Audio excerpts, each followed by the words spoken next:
I think rugby always comes back to the basics. Like no matter how good you are, the best teams get the basics right all the time. They scored a try right on half time and right after half time. Yeah, those were crucial, yeah. And they're your three bad moments. So you get those out of the game and it can be slightly different. I love New Zealand. The people are so good. Like they also have this love of their country that's not dissimilar from our love of our country. DSPN, the Devlin Sports Podcast Network. It is with great pleasure we welcome our next guest onto the DSPN. We've had a little bit to do with each other over the years, done a couple of gigs together actually, which has been a hell of a lot of fun. His name's synonymous with not just Wallaby rugby, but All Black rugby as well. We all remember, and I don't want to remind you, it was 25 years ago in Wellington. But look, he's won a World Cup. He's won a Lions series, and he was the captain of Australia. Of course, when they last held the Bledisloe Cup, retired after that titanic match against the All Blacks. All right, John Eales, so good to have you on board with us, mate. Welcome. It's always a pleasure, Martin. I've got to apologise for my voice. It's a bit croaky. I've got a cough. It's not through the celebrations or otherwise of the Lions series. It's actually a genuine cough. Well, cough away, drink water, whatever. We're just happy to have you on. At this stage, at this time, and we're still waiting through the ears to see whether or not we can get this Wallaby team before we end up talking with you. But let's just look first and foremost back at that first test and your thoughts and impressions of it. From this side of the Tasman, from looking at it, it looked a little bit one-sided or too one-sided in that first 30 minutes, and it looked a bit easy for the Lions at that stage. So, but I'd rather have your thoughts. Yeah, look, they were certainly on top, weren't they? And you got that feeling, and I think rugby always comes back to the basics. Like no matter how good you are, the best teams get the basics right all the time. And I often look at it from the perspective that when the Wallabies are at their best, they're as good as anyone in the world. They can compete with anyone in the world, speed and skill and all of that. But I think the difference between the top few teams in the world and everyone else is not at the top end of their game. I think it's often at the bottom end of their game. And games are lost by bad moments more than bad minutes. And you can make just a couple of mistakes in core basics. Like, in rugby, you sort of look at it and say, well, what are the things you have to get right all the time? Your scrum has to be right. Our scrum was pretty good on the weekend. There were no issues there. We lost a lot of our own line-out ball. I'm not sure what the end stats were, but the lineouts are a mechanism for restarting play, but they're also a mechanism for continuing momentum and maintaining pressure on the opposition. We had some of that, I think, cost us, and then probably just not imposing ourselves physically on the Lions in those early stages of the game gave them the opportunity to have the ascendancy and take advantage of that. And they seemed to... there was no shortage of hard work from our team. Sure. But our hard work wasn't stopping them in their tracks like their hard work was stopping us in our tracks. In that case, do you believe that you've got the players at the moment then? I mean, and I suppose the sub part of that question is, would you give those same guys another go in the second test to put it right? Yeah, look, I think we do have the players that can win and can beat the Lions for sure. And, we've shown that with our competitiveness against most teams over the last few years, not all the time, but we've certainly had some great performances, and largely from this group of players. But I think we have to be, part of it, I think, is a confidence issue. And we have a younger team, a less experienced team.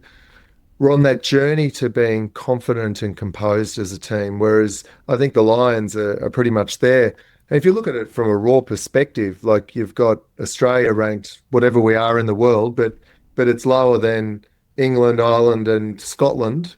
And so you've got the best of those three countries against Australia. You expect them to be stronger. Like, when you put in the best 3 or 4 or 5 from each of those teams, you're going to have a pretty sharp outfit. So I think it's, can we beat them? Absolutely. Well, we have to take our opportunities and we need to control more of the game from early in the game. The Lions have scored very early in just about all their games, I think. And so that stage of the match is very important for us. They scored a try right on half time and right after half time. Yeah, those were crucial, yeah. I think pretty much they scored in the first 10 minutes, right before halftime, right after halftime, and they're your three bad moments. So you get those out of the game, and it can be slightly different. It's interesting you talk about the confidence thing, because those are the exact kind of things that just kick your confidence, don't they? And it's very hard to turn that momentum around, the mental momentum as much as the physical momentum. Because when you have in the back of your mind, and I remember when we used to have good runs against teams, or when we were on the other side having bad runs against teams, those spectres in the back of your mind just raise their ugly heads very quickly and very early sometimes. And it's very hard. You have to be very disciplined and very strong mentally to be able to get that out of your mind. That requires leaders in the team to be able to find ways to build the confidence in your team quickly. And it might be going to a simpler play where you know you're going to get over the advantage line here, and then you do something from there. Maybe it's kicking the ball just so you're going forward. I think for example, their defence was exceptionally good and exceptionally strong. It was on the edge of, offside, but certainly it was, that was good defence and good tactics from them. They didn't get pulled up in general play really for their offside. Close to the line, they did a couple of times. But we've got to think of other ways rather than always bashing into that wall. The French do it really well. I think the All Blacks do it really well. That little chip over the top, the chip through the line to someone running at a different angle. Those things don't just happen. They have to be practiced, have to be thought about. They have to you have to go over them over and over again in the game, in training, in competitive ways before they become instinctive out on the field. And there was a frustration, and here's me. I think, like a lot of fans in New Zealand, we want to see a series. We want to see, going down to Sydney, or coming up after Melbourne, see it locked at 1-1 like it has been, in the other series. And so you got a real contest going on, and that was the disappointing thing. And tactically, it just seemed like, I don't know whether the team had run out of ideas, but this, you do the same thing over and over again, and it's not working. And as you say, running into the wall, and then it was just a box kick, and it seemed like giving away a lot of possession, which was so precious. Yeah, and I think if you did a hard analysis of it, our box kicks weren't as effective as their box kicks. They always had people that were threatening our receivers on the kicks. We sometimes had people that were threatening, and I think that's none of this is an urgency thing. None of it is a commitment thing, because we were very committed, and you could see that in the Wallabies, and they were brave and throwing themselves into things. But I think it is just getting a little bit sharper in our tactics and our execution of those tactics. You come out of these games in the first test, it was hard to determine, you need to ask yourself that question. Did you have the right tactics and just execute them poorly, or did you have the wrong tactics? And that's a really tough question to ask yourself, because if you go back to and say, yes, we had the right tactics, we just executed them poorly, then you say to yourself, we're going to go into this game with the same tactics. And then if you don't succeed, it doesn't look good, because they say, well, they didn't change anything. Yeah. So, but I think there was some execution issues, as I mentioned earlier, with the lineout. There are other things that were executed really well. But it'll be interesting to see what team they come out with. Joe Schmidt has the highest regard from all people in Australia, the way he's handled himself as a coach of the Wallabies. He's proven himself to be a very smart coach across many different teams. Yeah, really well rated. So, I think we can expect something from him out here. Is there anything that he doesn't have at his disposal that he needs, like anything else? Like we spoke with Mike Cron this morning. We're going to play that interview next week. He's got him on board. He seems to have the best brains that are available around him. Is there anything that he's not got that he does need?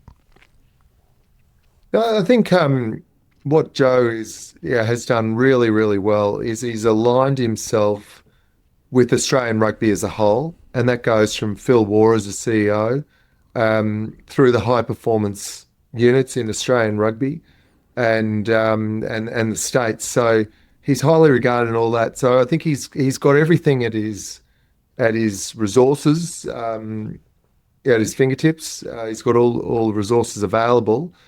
We don't have the same depth in Australia that some countries do as far as players are concerned, but I honestly believe that our top players are very competitive, and you also can't underestimate the build-up the Lions had compared to the build-up we had. We had one game against Fiji 2 weeks before that. It's not easy coming into to play a team of very seasoned players that have had all this time together on tour. Forget that they haven't played a lot of tests together. They've had a lot of time together on tour, bonding and specifically focusing on this series. Well, you've also got 11 of the 23 were Irish, right? And Warren Gatland, if you remember last time, picked a hell of a lot of Welsh guys, so they know each other pretty well. Just listening to you saying all of that, and I'm thinking, okay, on tour last year, the Wallabies, couple of great wins in the Grand Slam, couldn't quite get it done, at the end there. The Super Rugby sides we've watched this year, the Reds, the Brumbies, especially, at times so close, but just not getting there. Against the All Blacks, the Wallabies, just not. It's almost like you're at that level, but somehow you need whatever it takes to get to that level. How do you unlock that last bit? Yeah, and for mine, I go back to what I was saying earlier. I think it's more about, rather than thinking about how to lock the top part up, I think we've got to lift the bottom part of our game up. Let's get the errors and consistency. Look, I look at Ireland, and say if you look at rugby as philosophically, you look at rugby and say, well, there's 10 different ways to win a game of rugby. There might be 6, there might be 14. I don't know, but let's say there's 10 different ways to win it. If you've got a team like the All Blacks with the broad talent, they might say, well, we can win a game 8 of those 10 ways. Yep. South Africa say, well, we could win a game 6 of those 10 ways, but we're only going to use 3 of those 10 ways, and we are going to be so good at 3 of those 10 ways that it's such a compelling thing for us to do. Ireland, I think, are a team that have really defined what they can be and need to be the best in the world at. And I think that's a next step for us to really define, this is how we could be the best. This is how we could beat the best teams in the world regularly. And to do that, what do we need to be great at? And I'm not sure we're there yet. I think we're better and more consistent in the execution of our skills, but really defining that. And you don't know that unless you're in that team environment. So I was going to ask you that, the Wallabies have always had a Wallaby style, which has been one of the great things about, what Australia brings to world rugby. It's different from the All Blacks. It's different from the Springboks. And as you say, the French play differently. The English have always played differently. They're changing the way that they play. But when you play Argentina, you sort of expect a certain way of playing. What is the Wallaby way of playing at the moment? And is that part of what you need to get back to? Yeah, it's part of what I've been talking about there. And I think whatever you do, and Ireland in some ways have been the best at this over the last few years, of very few mistakes in a game.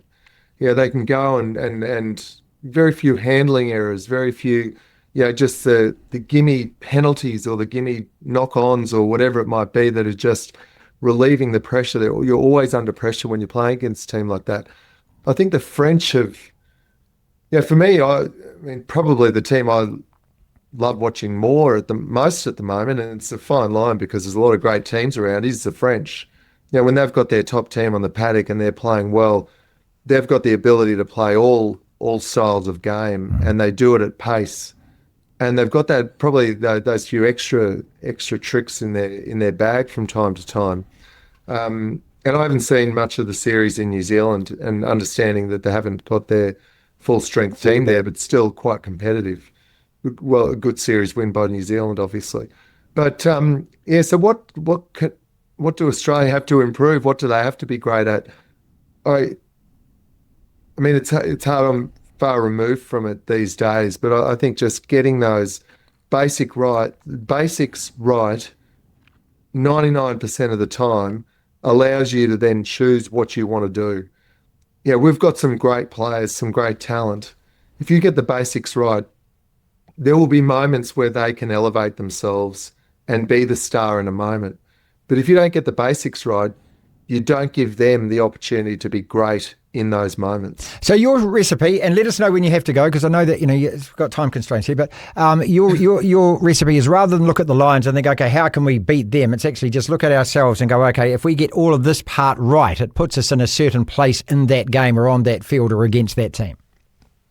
I think you've got to do both, but you can't do the latter of looking at the Lions without getting the former right. And I think we're still in the stages of defining our, who we are, how we play the game, what we want to do. Like and I think part of it's a myth, and it's a good myth. Like the running rugby, the Wallabies used to always play running rugby, but you're only able to play running rugby if you get the other stuff right. Right. And look, I was part of some pretty conservative Wallaby teams that did some pretty good stuff, and a part of some teams that try to run it a bit more that weren't as successful. So much of it comes to getting that basics right. So I think you've got to do that first. But then, if you define who you are and then you look at who they are, who you're up against, they will have strengths and weaknesses. And that will be part of the strategy of playing the game. There's the strategy and there's the execution, and both are equally important. One of the things that you said right at the start is you're full of confidence about the fact you can level this series. And so that you're absolutely a believer in that the Wallabies can go out, despite what happened in the first game, and can actually win this game. How do they do that then? Obviously you say no errors and have to do all of the most basic things right, fundamental things, first phase possession and all of that. What else do they need to add on top then if they can get all of those bits? I think the key is we have to make it harder for them to make ground. So I think probably looking at our defence a little bit this week, like I'm not saying defence was bad, but they created space more easily than we did. Why was that? And how can we turn the tables on that around a bit? How can we be more threatening? Like they seem to be threatening in all parts of the game, in all areas of the field. We were threatening in a more limited way at different stages. So we've got some talent there. How do we release that talent in a greater way? How important is this test match for everything to do with Australian rugby this year, going into the World Cup, especially 2-0 down going into Sydney, and just how deflating that would feel? Oh, look, it'd be hard, but I think we've got to be realistic. This Lions team would give every team on the planet a good run. There is no question that it would be a massive boost for the game if we can win the tests this weekend and go into Sydney with a series level. Will we do that? I mean, it's going to be a tough game. That'd be a bigger chance of doing it, but we're a real chance of doing it. So I think it's important. But I think if you look at where rugby is now compared to a couple of years ago, if you look at the state of the Super Rugby teams, if you look at the caliber of people coaching them, if you look at the caliber of the people that we've got to select from for the national team, we've now got more depth than what we had, and that's I think we've got better provincial teams. This is the start of a really exciting time with the World Cup here in 2 years. It's a great platform for rugby over the next couple of years here, and we've just got to make sure that we're in a position to showcase not only our team but the game here over the next couple of years. There's a lot of dormant rugby fans here in Australia, yep. and they come out for the big occasions. They're still going. A lot of them are still going to club rugby, and that has a really good following, whether you're in Brisbane or Sydney in particular. I know more about those cities than I do the other ones, but there's a vibrant rugby community here. We just have to make sure that we give them enough to cheer for and to tap into. And finally, look, 26 years ago, you won a World Cup. 24 years ago, the Lions tour. 25 years ago was that Wellington test. Every time you meet a Kiwi, I get it. It gets brought up, I bet. I get it every time. Yeah, look, it's thankfully there's some good memories, some positive Australian memories from all of that. Look, I love New Zealand. The people are so good. Like they've just got this wonderful, forget about just rugby people in New Zealand, which is a lot of the people in New Zealand, but they do have this competitive nature, but they also have this love of their country that's not dissimilar from our love of our country. Totally agree. Which leads to this great competitiveness. But I think there's always been this, this wonderful spirit about that competitiveness. Of course, the battles between Australia and New Zealand and everything are bitter, in a sense. But once you get off the field, there's a lot more similarities than there are differences. I mean, look, we both love rugby. As sports, we've both won at least a couple of Rugby World Cups. Both have good teams, and we both love living in Australia as well. Yeah, there's a lot of similarities between our people. All right, just on a 1 to 10, give me, if you had to go today, 1 to 10. 10 means that you absolutely win the Test match against the Lions. 1 means you don't do. Give me a number 1 to 10. How confident are you? Look, I reckon we're a 30 to 40% chance of winning the Test. So this game's played 10 times. The Wallabies win 3 to 4 times. But it's played once, and it could be one of those 3 to 4. Fantastic talking to you. Thank you so much for joining us, mate. Always good, Martin. DSPN.